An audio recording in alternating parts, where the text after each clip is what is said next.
বাংলাদেশকে নানাভাবে উস্কানি দেওয়ার চেষ্টা অব্যাহত রেখেছে ভারতের ক্ষমতাসীন দল অথবা তাদের মাদার অর্গানাইজেশন।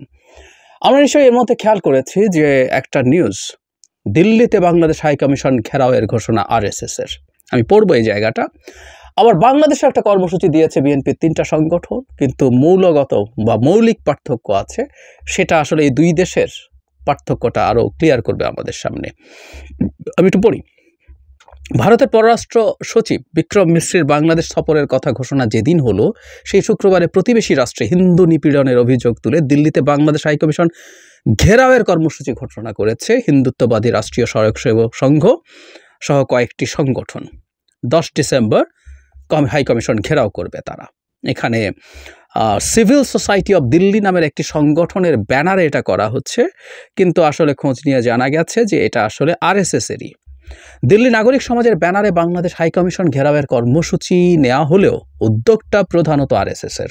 আরএসএস-এর দিল্লি শাখার গণমাধ্যম ব্যবস্থাপনার সহপ্রধান রাজনীশ জিন্দাল গতকাল শুক্রবার দিল্লিতে সংবাদ সম্মেলন করে এই কর্মসূচির ঘোষণা দেন। বলেন, নাগরিক সমাজের এই কর্মসূচি 10 ডিসেম্বর অনুষ্ঠিত হবে। ওই দিন আন্তর্জাতিক মানবাধিকার দিবস হিসেবে পালিত হয়। মানে ভারত আন্তর্জাতিক মানবাধিকার দিবসে একটা কর্মসূচি দিচ্ছে কিছু মানুষের মানবাধিকার নিশ্চিত করে। মানে এই কাজটা কে করছে? ভারত, আরএসএস, বিজেপির মা, তারা মানবাধিকারের কথা বলছে। আচ্ছা, জিন্দাল অভিযোগ তুলে বলেন, বাংলাদেশে হিন্দু সহ সব সংখ্যালঘুর উপর অত্যাচারের ঘটনায় সারা ভারত ক্ষুব্ধ। ওই কর্মসূচিতে দেশের 200টির বেশি সামাজিক, সাংস্কৃতিক ও ধর্মীয় সংগঠনের প্রতিনিধিরা অংশ নেবেন। বাংলাদেশ হাইকমিশনে তারা এক স্মারকলিপি পেশ করবেন, তারপরে আরও বিভিন্ন জায়গায় দেবেন ইত্যাদি। কিন্তু তারা ঘেরাওয়ের কর্মসূচি দিচ্ছেন। ঘেরাও শব্দটার মধ্যেই আছে এক ধরনের উস্কানি, এক ধরনের জঙ্গিবাদী অ্যাটিটিউড। আর বিএনপির 3টা সংগঠন, যুবদল, স্বেচ্ছাসেবক দল, ছাত্রদল, তারা অভিমুখে প্রতিবাদী পদযাত্রা করবে এবং গিয়ে এখানে জাস্ট সিম্পলি স্মারকলিপি দিয়ে আসবে। তাদের প্রতিবাদের বিষয় হচ্ছে জাতীয় পতাকা অবমাননা, হাইকমিশনে হামলা, সাম্প্রদায়িক দাঙ্গা সৃষ্টির ষড়যন্ত্রের প্রতিবাদে। যে কথাটা বলা দরকার, আমি ইনফ্যাক্ট এই ধরনের মিছিলও যে বিএনপি নিয়ে যাচ্ছে এর মধ্যে কিছু ঝুঁকি থাকে কিনা একটু মনে রাখা দরকার। আমার মনে হয় ব্যক্তিগতভাবে এই ধরনের পদযাত্রাও এই মুহূর্তে অ্যাভয়েড করাটা ভালো। কারণ হচ্ছে আমি এই সংগঠনগুলোর উদ্দেশ্য সম্পর্কে আমি ওয়াকিবহাল আছে, বুঝতে পারছি। তারা ঘোষণা দিচ্ছেন তারা একটা পদযাত্রা নিয়ে যাবেন, শান্তভাবে গিয়ে একটা স্মারকলিপি দিয়ে চলে আসবেন। কিন্তু যখন এই ধরনের জমায়েত তৈরি হবে ভারতের দিক থেকে কোনো না কোনো এজেন্ট প্রভোকেটিয়া, এর মধ্যে ভারতের দিক থেকেও ইভেন আওয়ামী লীগের দিক থেকেও এখানে ঢোকানো থাকতে পারে, যারা ওখানে একটা বিশৃঙ্খলা তৈরির চেষ্টা করতে পারেন। এবং এই জমায়েত যেহেতু হচ্ছে, এই জমায়েতের মধ্যে থেকে এই করার সম্ভাবনা উড়িয়ে দেওয়া যায় না, ফলে এটা ঝুঁকি তৈরি করতে পারে। খুবই সাধারণ, খুবই একেবারে মানে সুশীল, আমরা এভাবে বলবো, কর্মসূচির ঘোষণা হয়েছে, কিন্তু এর মধ্য থেকে হবেই না বলা কঠিন। ওদিকে ভারত যে ভেবে বলছে, যা বলছে, তারা আরএসএস মাঠে নেমেছে। এবার মাঠে নেমে তারা উস্কানিমূলক কর্মসূচি কন্টিনিউ করছে। আমরা দীর্ঘদিন থেকে এই কথাটা বলছি যে আসলে ভারত একটা দাঙ্গা চাইছে হিন্দু মুসলিম, পেয়ে উঠছে না। হয় দাঙ্গা অথবা ভারতের কোনো স্থাপনায় হামলা, দুটোর একটা।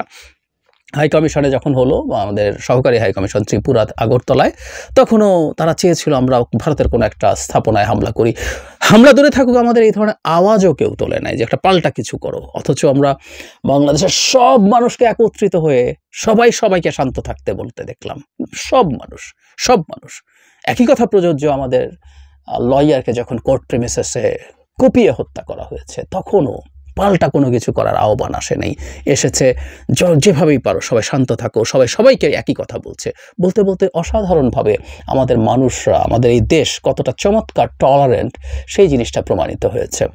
ভারত আবারও করছে, তাদেরকে এটা করে যেতে হবে। আমরা মানে এটা যে শেষ হয়ে গেছে সেটা যাতে মনে না করি, আমাদের মাথায় রাখতে হবে এটাই তাদের রাজনীতি এবং তাদের ডোমেস্টিক পলিটিক্সের কারণে তাদেরকে এগুলো করতে হয়। এই করাটা তারা কন্টিনিউ করবে। আমাদের এই সময়টা খুব বেশি আছে তা না, তারা হয়তো প্রোপাগ্যান্ডা আরও বেশ কিছুদিন চালাবে, কিন্তু অতি কঠোর ধরনের অবস্থান, অতি কঠোর ধরনের পদক্ষেপ, অতি কঠোর ধরনের উস্কানি কমে আসবে। সেই পর্যন্ত আরও অন্তত 2-3 মাস 4 মাস এটা কন্টিনিউ করবেই।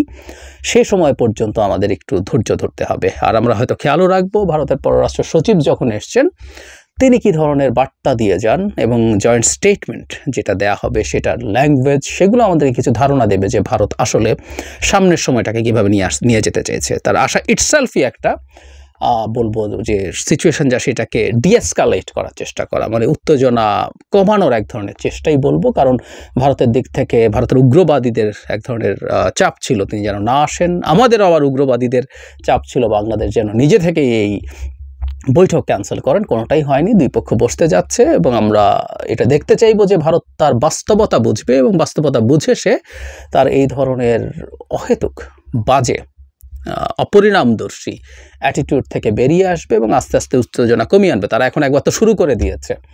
আমি ওই সাথে একটা টক শোতে বলছিলাম কথাটা এরকম যে আমরা ছোটোবেলায় আমার মনে পড়ে, আপনাদের অনেকেরও হয়তো মনে পড়বে, সেটা হচ্ছে ছোটোবেলায় যখন কাঁদতে শুরু করলাম একটা পর্যায়ে কান্না টান্না আসলে শেষ হয়ে গেছে, এক তো কান্নার শক্তি নাই এবং যে দুঃখ ছিল সেটাও শেষ, কিন্তু কান্না থামানো কঠিন, এটা লজ্জা লাগে। খুব মনে পড়ে যে আমি কান্না থামাতে পারছি না। তো ভারতের ক্ষেত্রে মনে হয় ব্যাপারটা এরকমই দাঁড়িয়ে গেল। এখন তারা তো শুরুতে বেশ কিছু চাপ দেওয়ার চেষ্টা করেছে, এখন তাদের এই লজ্জা থেকে মাথা খেয়ে এটা কমাতে কিছুটা সময় লাগবে। ওই সময়টা আমরা ধৈর্য ধরি এবং আমার মনে হয় যে আমাদের পাল্টা ব্যবস্থা যত আমরা কম নেব, বিশেষ করে ভারতের ইস্যুকে কেন্দ্র করে কোনো জমায়েত হওয়াটাকেও আমার কাছে টু সাম এক্সটেন্ট রিস্কি মনে হয়। এটা অ্যাভয়েড করলে সবচেয়ে ভালো। আর যদি যেহেতু ঘোষণা করা হয়ে গেছে কর্মসূচিটা, তারা অত্যন্ত সতর্ক যেন থাকেন এবং শুধু দল না, মানে বিএনপির যে সংগঠনগুলো করছে তা না, সরকারি সংস্থাগুলো, আইনশৃঙ্খলা রক্ষাকারী সংস্থা এবং জরুরি কথা আমাদের গোয়েন্দা সংস্থাগুলো, সামরিক বেসামরিক সব গোয়েন্দা সংস্থা যাতে যথেষ্ট পরিমাণে এই জনগণের সাথে মিশে থাকেন, যাতে কোনো রকম কোনো এজেন্ট প্রভোকেটিয়া কোনো ভয়ঙ্কর কোনো কিছু ঘটানোর চেষ্টা করতে না পারে। এটা খুবই জরুরি ব্যাপার, সিরিয়াসলি মাথায় রাখতে হবে।